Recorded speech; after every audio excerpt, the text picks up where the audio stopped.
यहाँ पर प्रसंग चल रहा है 3 प्रकार के उपयोग का। उन 3 प्रकार के उपयोगों के साथ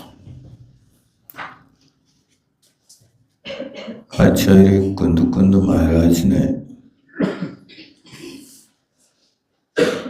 उनका फल बताया। शुद्धोपयोग का फल साक्षात मोक्ष का कारण होता है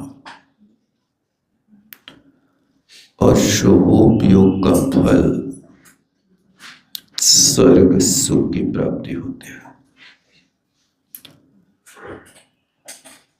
इन 2 उपयोगों का वर्णन करने के बाद अब अशुभोपयोग के फल का वर्णन बता रहे हैं कि अशुभोपयोगी आत्माएं सुख के पात्र हैं या दुख के पात्र। इसके लिए 12 नंबर की गाथा प्रवचन सार में वर्णन करते हैं। अमृतचंद स्वामी उद्धानिका लिखते हैं। स्वाध्याय की परंपरा में साधक को सबसे पहले स्वाध्याय करते हैं तो किस प्रसंग को, किस विषय वस्तु को प्रस्तुत किया जा रहा है, इसकी भूमिका सबसे पहले बनाता है। जैसे कोई लेख लिखते हैं तो लेख लिखने के पहले सबसे ऊपर की पंक्तियों में विषय वस्तु का वर्णन किया जाता है। आप इस लेख में क्या कहना चाह रहे हैं और 2 पंक्तियों में उपलब्ध करा दिया जाता है।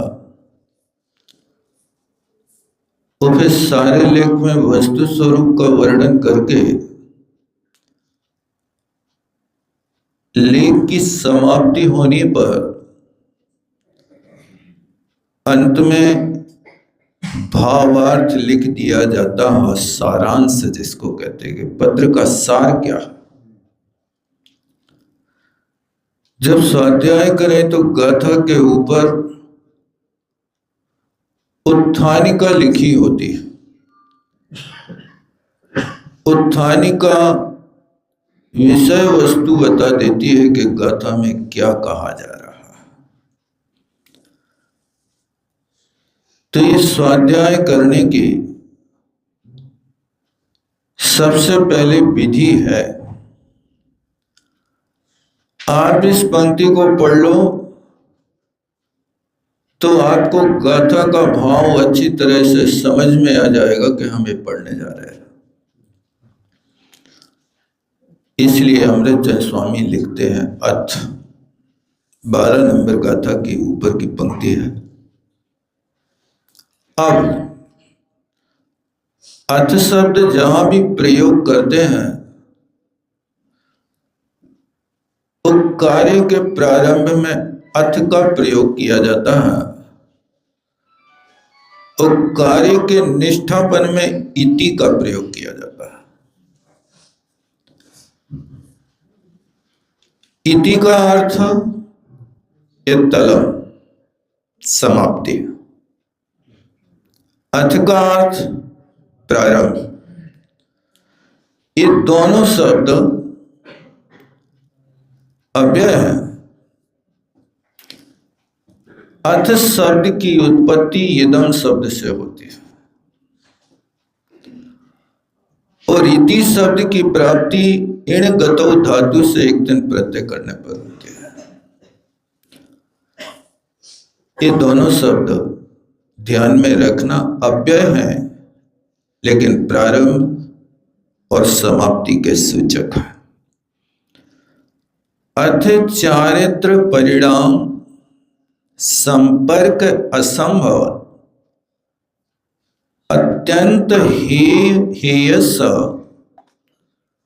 अशुभ परिणामस्य फलम आलोचयति। अब कहते हैं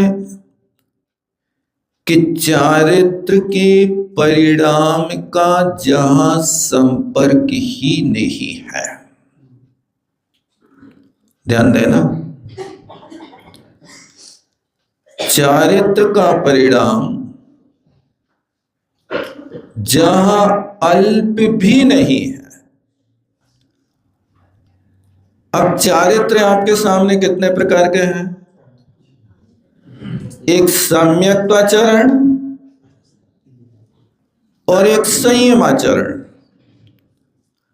सम्यक्त्वाचरण चतुर्थ गुण स्थान से प्रारंभ होता है और संयमाचरण छठवें गुण स्थान से प्रारंभ होता है। यानी अशुभ योग कहां से प्रारंभ होगा? जहां सम्यक दर्शन नहीं है, ऐसे निचले गुण स्थानों से अशुभ योग प्रारंभ होगा। पहले, दूसरे, तीसरे गुण स्थान में अशुभ योग हुआ करता है। वो बात अलग है कि हीनाधिकता लिए हुए होता है, लेकिन इन तीन गुण स्थानों में सम्यक दर्शन नहीं होता। जहां सम्यक दर्शन नहीं होता वहां पर अशुभ योग होता है, और जहां से सम्यक दर्शन होता है वहां से शुभ योग होता है। आप अपने आप को एक बार अनुभव कर लें, आपके पास सम्यक दर्शन की उपस्थिति है कि नहीं है? आप बता दो महाराज, हम सम्यक दृष्टि जैसे लग रहा है कि नहीं लग रहा है? लग रहा है? ये सम्यक दृष्टि जैसे लग रहा है, ये इंद्रिय का विषय नहीं, आंखों का विषय नहीं। क्योंकि जब कभी हम प्रभाव में आते हैं तो वैसा अनुसरण करने लगता है। वैराग्य तीन प्रकार का होता है। एक स्वभाव से होता है, एक प्रभाव से होता है और एक अभाव से होता है। समझ में आया कि? एक तो स्वभाव से यानी निसर्ग चारित्र जिनके पास होता है, वैराग्य होता है, राग की हजारों वस्तुएं साधन पड़े रहे, लेकिन मन रंच मात्र भी उपस्थित नहीं होता। जैसे जम्बू स्वामी महाराज थे, महावीर भगवान थे,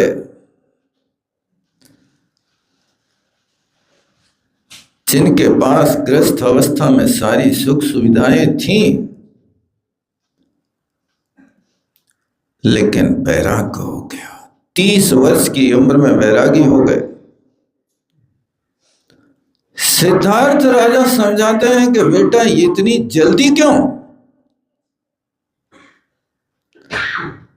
सिद्धार्थ कहते हैं मेरी ये वृद्ध अवस्था है, घर की को करे व्यवस्था, ये लेते राजपाट तू सब पर हुक्म चलाना। समझाया भी न माना।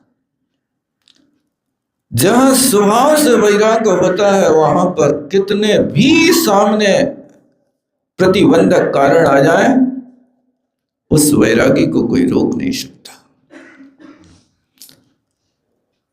जम्बू स्वामी के सामने कितना बड़ा प्रसंग रखा। तरुण अवस्था हो, चढ़ती जवानी हो, और निमित्त जिनके सामने उपलब्ध हो और एक तरफा एक सूत्री कार्यक्रम चल रहा हो, राग की ही बोझ, लेकिन उनके ऊपर कोई प्रभाव नहीं पड़ा। कौन सी मिट्टी का बना माधव था, कुछ भी प्रवेश नहीं कर सका।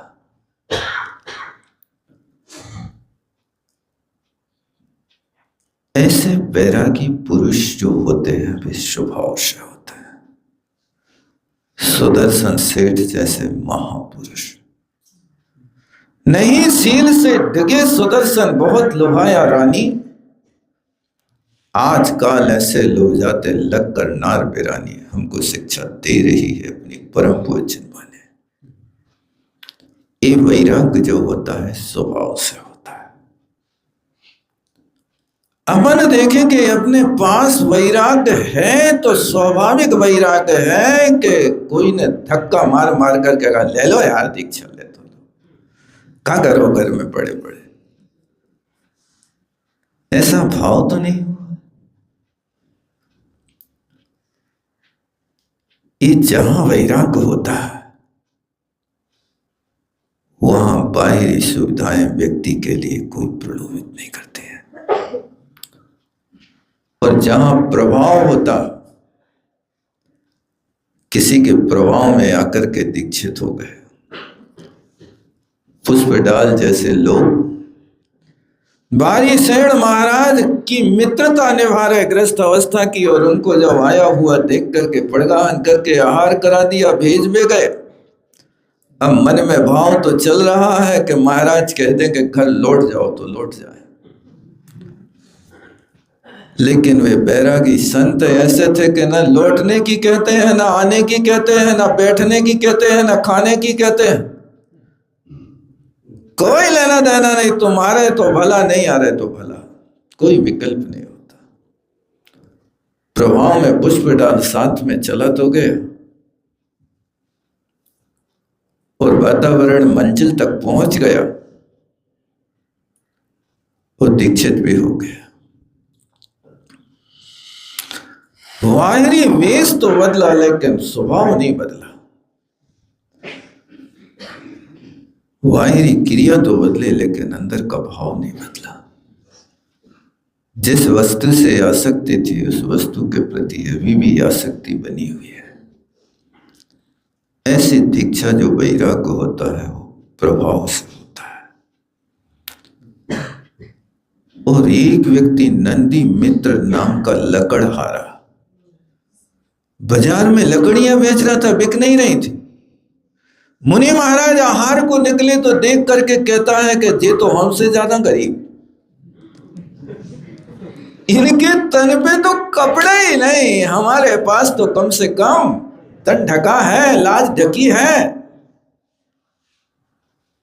वो देख करके अपने लकड़ी का गट्ठा उसने वहीं छोड़ दिया जंगल में, और हो गया पीछे, देखें इनका क्या होता है। जैसे ही नगर प्रवेश करते हैं मुनि महाराज तो अनेक श्रावक, हे स्वामी नमोस्तु नमोस्तु, नाक रगड़ रहे, हमारे यहां आ जाओ, हमारे यहां आ जाओ। मुनि महाराज थे, वृत्ति परिसंख्यान उनका वृत्ता, गरीब अमीर से कोई लेना देना नहीं था। मंत्री हो, राजा हो, सेठ हो, साहूकार हो, एक वृत्ति परिसंख्यान जहां पूरा होगा वहां करेंगे। आहार करके लौटे आए। अब वो नंदी मित्र महाराज के साथ चल रहा था, आहार हो गए, सो लोगों ने जाना कि तो महाराज के साथ रहने वाला सेवक है, बड़े प्रेम से आहार कराए। जब आहार कर लेता है तो सोचता है महाराज के पीछे चलने पर जब इतना माल मिलता है खाने का, तो इनके रास्ते पर चलेंगे तो क्या होगा। लकड़ी का गट्ठा वहीं बाजारी में पड़ा, बिका के नहीं बिका कोई चिंता नहीं। और वो महाराज के साथ पीछे पीछे चला गया। पूरा दिन महाराज के साथ व्यतीत किया, रात्रि व्यतीत करी। दूसरे दिन फिर वही जुगाड़ में था कि जितने की लकड़ियां बिकना थी उतने को भोजन तो अपन ने कर ही लिया। अब दूसरे दिन फिर महाराज जाएंगे आहार को, फिर अपन चलेंगे। दूसरे दिन उपवास कर लिया महाराज। यही तो है धन्य मुनि राज की चर्या, धन्य मुनि महाराज की चर्चा। अब जब देखा कि 11 बज रहे, महाराज उठ ही नहीं रहे, बोल नहीं रहे, हमसे कछु कह नहीं रहे, चलो अपन चले। सो अपने कपड़ा उतारे और महाराज को पीछे कमंडल उठाओ और चल दिया चरिया। और सोच लिया कि आज राजा पड़गाहन करे तो खे, नहीं तो नहीं खाएंगे आज। अब सारी दुनिया ने पड़गाहा लेकिन राजा ने नहीं पड़गाहा, सो लौट के आ गया। अब ये कहीं पीछे कमंडल में बैठ गए दोनों आजू बाजू में। दूसरे दिन भी महाराज नहीं उठे, सो पीछे कमंडल लेके फिर आगे बढ़ा। आज मंत्री पड़गाहन करेगा तो हम जाए लेंगे, नहीं तो नहीं लेंगे। आज मंत्री ने पड़गाहन नहीं किया, सो फिर उपवास हो गया नंदी मित्र का। तीसरे दिन महाराज उठने वाले थे, अब क्या करें? तो महाराज ने आहार के पहले उपदेश दिया, बेटा तुम्हारी 3 दिन की जिंदगी है। अच्छा, मरता क्या ना करता। अब तो साधु शरणम पबज्जामि, साधु शरणम पबज्जामि। भगवान मुझे दिगंबरी दीक्षा देकर के तार दो। और उसने अब स्थायी 3 दिन का उपवास ले लिया, अब जाने ही नहीं। और 3 दिन बाद सलेखना पूर्वक मरण करके कहते सर्वार्थ सिद्धि गया। ये भी एक जीवन की कला है। साधु की संगति की, लेकिन किस परिस्थिति में की? अभाव में की। अभाव में करने वाला नंदी मित्र जैसा लकड़हारा आज भी उसकी लकड़ियां बाजारी में पड़ी हैं, लेकिन वह सर्वार्थ सिद्धि में चला गया। क्या है? और प्रभाव में जीने वाला भव्य आत्मा ओ पुष्प डाल मथानी की तरह घूमता रहा। लेकिन वारी सेन महाराज ऐसे थे कि खम्मा गाड़ते थे तो ऐसा गाड़ते थे कि हिल नहीं सकता दोबारा। वो हिलते हुए खम्मे को ऐसा गाड़ा, स्थितिकरण किया, ऐसा स्थितिकरण किया कि वो पुष्प डाल भावलिंगी संत बन गया। कहते हैं अंत समय में परिणाम फिर शिथिल हुए तपस्या करके, और वो मनुष्य आयु का बंध कर लेता, और वही पुष्प डाल का जीव वही राजगृह में उत्पन्न होकर के जम्बू स्वामी बनता है। एक कहानी रतन लाल जी इंदौर वाले पंडित जी बताते थे कि वो पुष्प डाल का जीव ही जम्बू स्वामी बना, क्योंकि भावलिंगी बनाने के बाद में फिर उसका गुणस्थान पतन कराना और फिर मनुष्यायु का बंध कराना, तब जाकर के ये युक्ति संगत बैठेगा।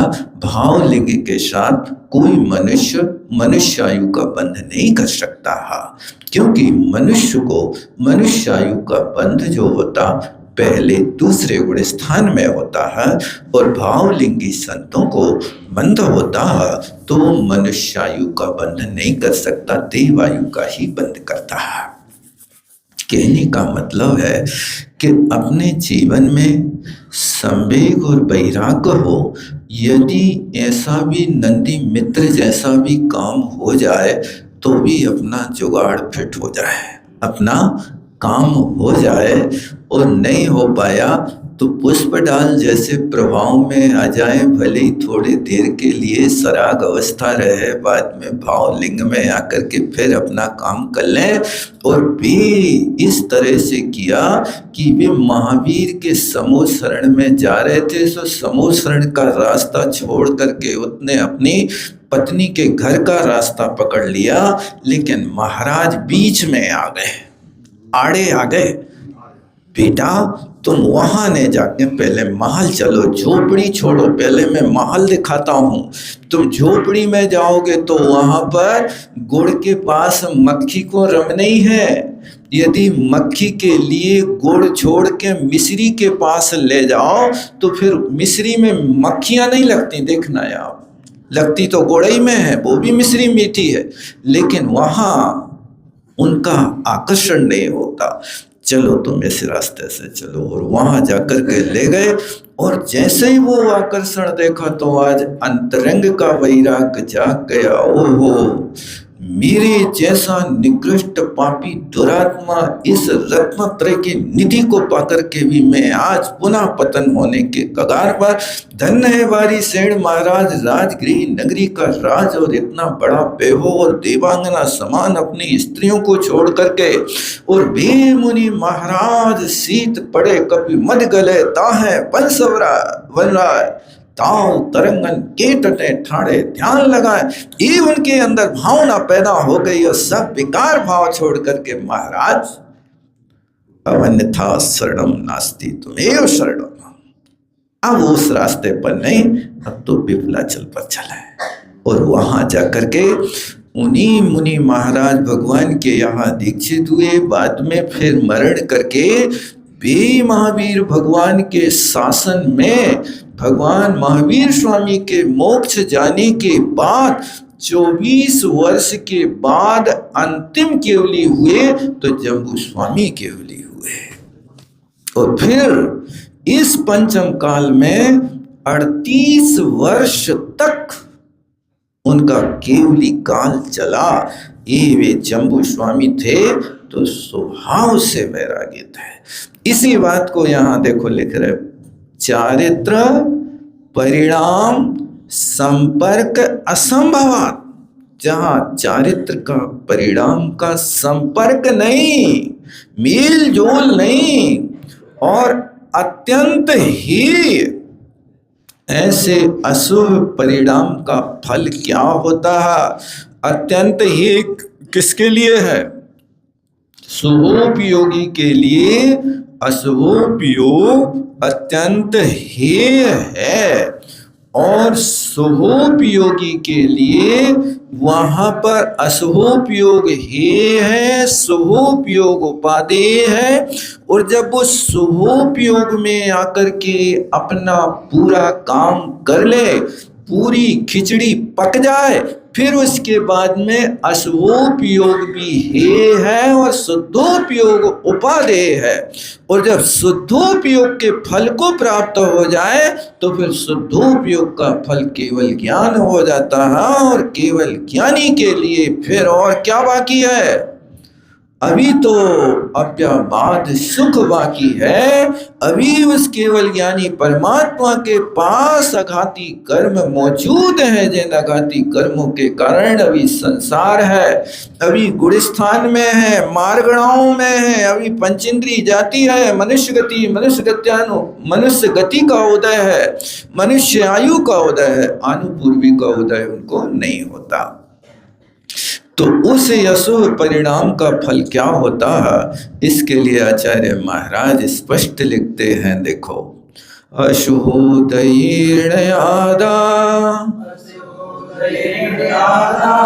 कुणरोतिर्यो भवीयणे रयो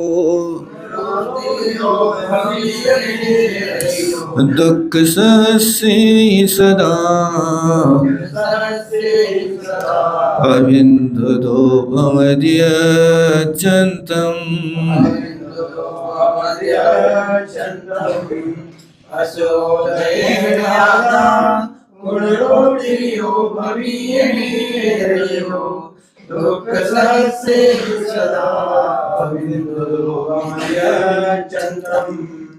अब कहते हैं असहो दयीण आदा, असह उपयोग के उदय से।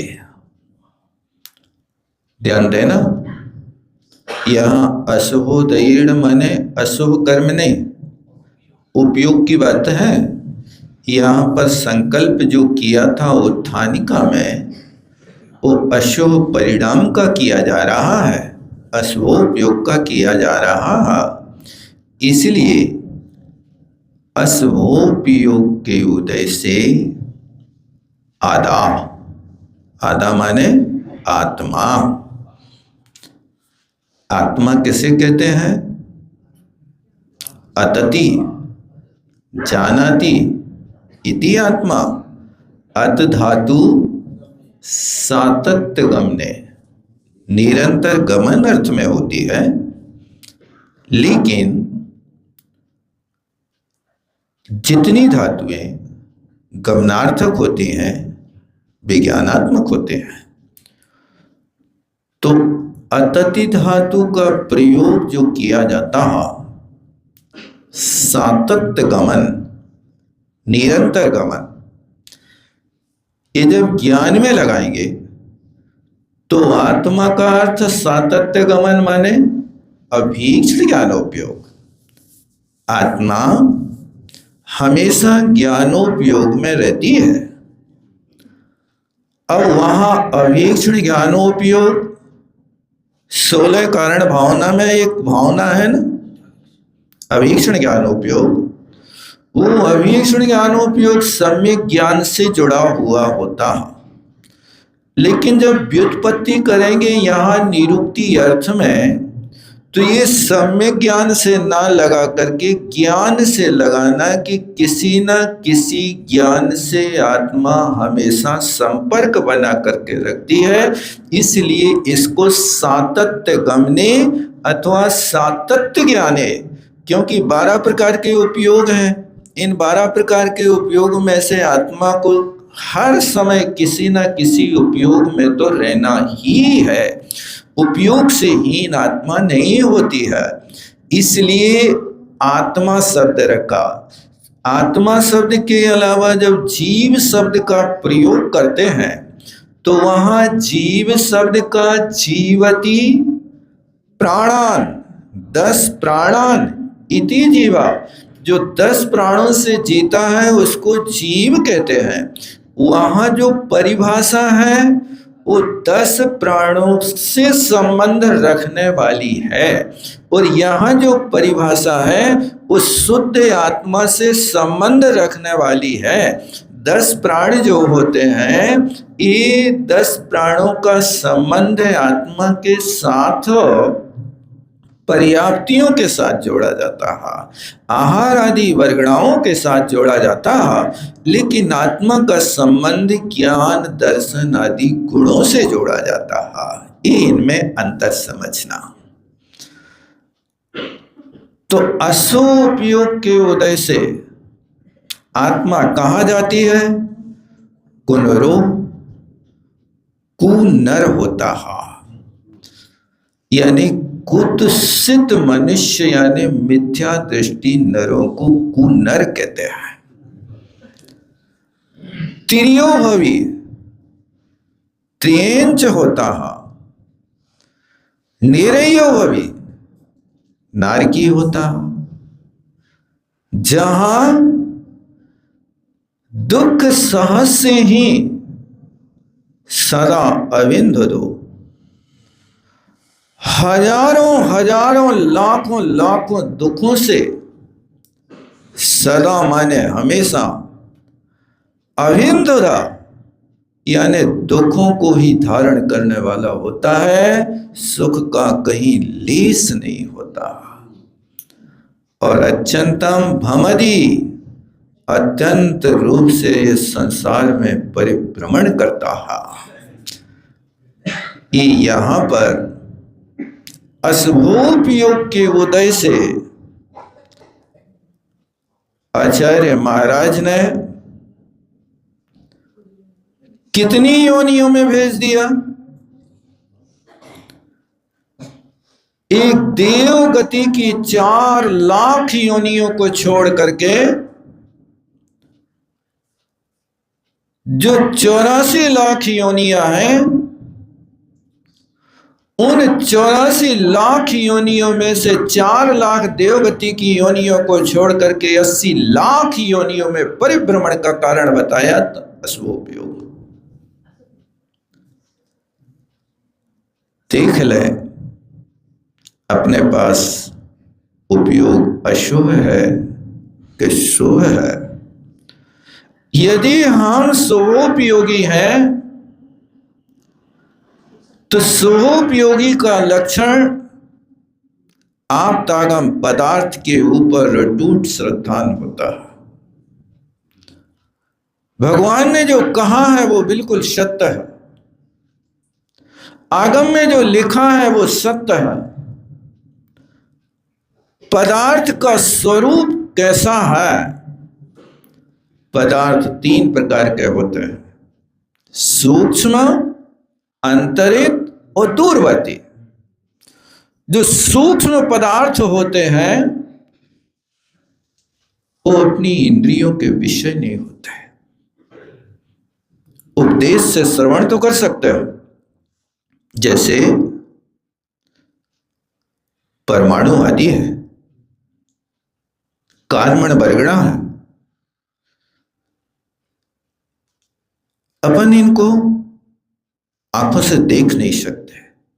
पुद्गल को तो देखते हैं, लेकिन अपने दृष्टिगोचर वो पुद्गल होता है जो अनंत प्रदेशी पुद्गल स्कंद बन करके आया है। उस पुद्गल को तो अपन देख सकते हैं, लेकिन परमाणु को नहीं देख सकते हैं। उन स्कंदों में भी 2 व्यवस्थाएं हैं, एक चाक्षुष स्कंद होता है और एक अचाक्षुष स्कंद होता है। जो चाक्षुष स्कंद बन गया उसको तो अपन अपने ज्ञान का विषय, इंद्रिय का विषय बना सकते हैं, लेकिन अचाक्षुष स्कंद है जैसे कार्बन वर्गणा, अनंत प्रदेशी कार्बन वर्गणा प्रति समय अपनी आत्मा में आ रही है और आत्मा से निर्जरित हो रही है। एक समय प्रवृत्ति का प्रत्येक समय बंध है, तो एक समय प्रवृत्ति की निर्जरा भी है और 1.5 गुण हानि सत्ता में कर्म बना हुआ है, लेकिन फिर भी अपन को कोई अनुभव नहीं हो रहा। जब उस कर्म का विपाक होता है तब विपाक के काल में तो अपन को अनुभूति होती है कि बहुत कष्ट का अनुभव है, लेकिन जिस समय वो कर्म बन रहा है, योग और कषाय की परिणति चल रही है, तब पता नहीं चलता कि ये कौन सा कर्म अपने लिए बंध गया। इसलिए कर्म बंध की प्रक्रिया से हमेशा परिचित रहना, इससे अपरिचित नहीं होना। जैसे अपने योग और कषाय से कर्म का बंध किया, वो भोगना पड़ता है, बिना भोगे नहीं मिटता। वहां एक प्रसंग बताया कि गज कुमार महामुनि महाराज आज से 90 लाख वर्ष पूर्व पहले एक सेठ के लड़का थे, और हुआ ये कि भी गज कुमार मुनि का जीव जो सेठ का लड़का था, जन्म होने के बाद उस बच्चे की मां खत्म हो गई। अब वो मां खत्म हो गई तो सेठ ने दूसरी शादी रच ली और उस बच्चे का पालन पोषण उस सौतेली मां ने किया। लेकिन जो सौतेली मां होती है वो उन बच्चों के प्रति उतना राग भाव नहीं रखती है, हमेशा उनके प्रति द्वेष की दृष्टि रहती है। और हुआ ये कि वो सौतेली माँ बच्चे को हमेशा पीड़ित करती थी, परेशान करती थी। एक बार उस बच्चे को पीठ में एक बहुत बड़ा फोड़ा हो गया। अब वो बच्चा फोड़ा की तकलीफ के कारण तड़पता था, तो वो माँ उसको बार बार भर्त्सना करती थी कि तू शांति से रहने नहीं देता। एक दिन की बात है कि वो सौतेली माँ इस तड़पते बालक को देख करके इतनी कुपित हो गई कि उस बच्चे की पीठ के फोड़ा पर गरम रोटी तवा से उतार करके उसके फोड़े पर रख दिया, और उसके फोड़े पर रखा तो बच्चा तड़प तड़प करके मर गया। वो बच्चा मरा। कालांतर में वो कर्म देखो सत्ता में पड़ा रहा, वो सत्ता में पड़ा हुआ कर्म आज इस स्थिति पर ले आया कि वो जो माँ थी जिसने बच्चे के ऊपर गरम रोटी रखी थी, 90 लाख वर्ष पूर्व के बाद वो माँ तो बनी गज कुमार, और वो जो बच्चा था वो बच्चा बना सोम शर्मा ब्राह्मण। योग ऐसा बना कि इस पर्याय में आते और सोम शर्मा ब्राह्मण की बेटी का संबंध गज कुमार से हो गया, लेकिन वे दीक्षित हो गए। दीक्षित होने के बाद में ऐसा संयोग बना कि वो कर्म का उदय आज आया। वो महिला जिसने रोटी रखी थी वो गज कुमार बनी, और ये जो बच्चा था ये सोम शर्मा बना। उसके कारण यहाँ पर एक बैर का स्मरण हो आया, और उस सोम शर्मा जो बच्चा का जीव था उसने इस बार उनके सिर पर जलती हुई सिगड़ी का सिर पर रख करके बदला लिया। यानी ये कर्म का कब बंद किया आप विचार करो। 90 लाख वर्ष पूर्व पहले का बांधा कर्म आज गज कुमार और सोम शर्मा के पर्याय में उदय में आ रहा है। एक कर्म की लंबी लंबी स्थितियां पड़ी रहती सत्ता में, और वो सत्ता जब जैसे ही आबाधा काल पूरी होती है तब वो कर्म अपन को फल प्रदान करता है। इसलिए कर्म बंद की प्रक्रिया से बचने की कोशिश करो, कसाई की मंदता करो, योगों की चंचलता से बचने की कोशिश करो। जितना हो सके योगों से काम कम लो। गुप्ती में नहीं जा सकते तो कोई बात नहीं, लेकिन गुप्ती जैसा आचरण करने की आदत डालो। वचन गुप्ती है, आप वचन गुप्ती नहीं पालन कर पा रहे, कोई बात नहीं, कम से कम थोड़ा थोड़ा टुकड़ों में भी मौन रहने की साधना करो। ये भी वचन गुप्ती से संबंध जोड़ती है।